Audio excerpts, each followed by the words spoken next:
Rights campaigners are calling for a ban on artificially intelligent weapons in war zones. Fully autonomous weapons don't yet exist, but a report by Human Rights Watch says their use would be a breach of international law. Let's go straight to Thomas Callender in Washington. He's a senior research fellow for defense programs at the Heritage Foundation, a conservative public policy think tank. Tom, good to have you with us. So what do you think about the call to ban these kind of weapons? Campaigners like Elon Musk very vocal about this.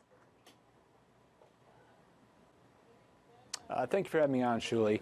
This latest report by Human Rights Watch, Heed the Call. Is this another attempt of changing the message to ban these systems? For example, last fall, a campaign to stop killer robots argued that autonomous weapons systems would never be able to meet the law of armed conflict's rules of distinction and proportionality. This new report has shifted their message, and now they're saying it can't meet the St. Martin's Clause, which is an ambiguous part of humanitarian law that focuses on the principles of humanity and the dictates of public consciousness. I'm fully against, and a lot of other experts are against any preemptive ban. It would really be a way of show only and really have no real effect. Okay, let's break this down, because the fear is, of course, that these weapons are going to become fully autonomous without any need for any kind of human oversight. So the question is, how do you then guarantee humanitarian concerns, subjectivity, proportionality, or what about just plain mercy? How does that get built in?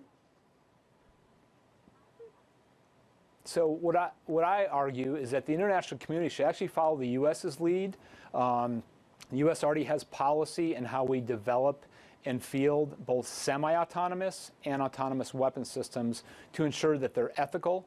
They apply with all aspects of the law of armed conflict, applicable treaties, military rules of engagement, and ensure an appropriate level of human control. So the U.S. is already doing this, all our weapon systems, and it depends on the scenario, the environment, and the military aspect of what that level of human control is. So you mentioned human control there. So you don't see a time which some high-ranking military officials have said they can see when wars will be fought without any human intervention? I don't see, for lawful nations like the United States, European nations, and most of the prime, international community, there are certain scenarios. For example, missile defense is a key area where systems already exist, that these systems in a defensive mode operate more with a man on the loop. So a human is observing the system, but the system is processing data, and it has to engage at such speed, faster than a human can, to ensure defense of civilians and populations, that a person isn't making the decision, they're observing the system. So I see defensive means we're already there, and that will continue.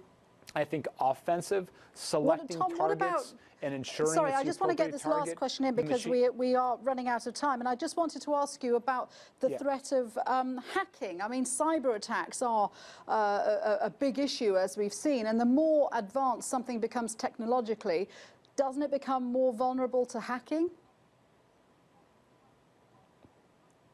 It always does become more vulnerable to hacking. Again, part of the U.S. system we apply with is rigorous testing in different environments, both to ensure that the system is reliable, to not make sure it's not hacked. What's more worrisome to me is the commercial technology that's already out there that can be easily repurposed for military means or terrorist means. We've already seen ISIS do it with quadcopters. Russia's developing systems that can be easily fully autonomous.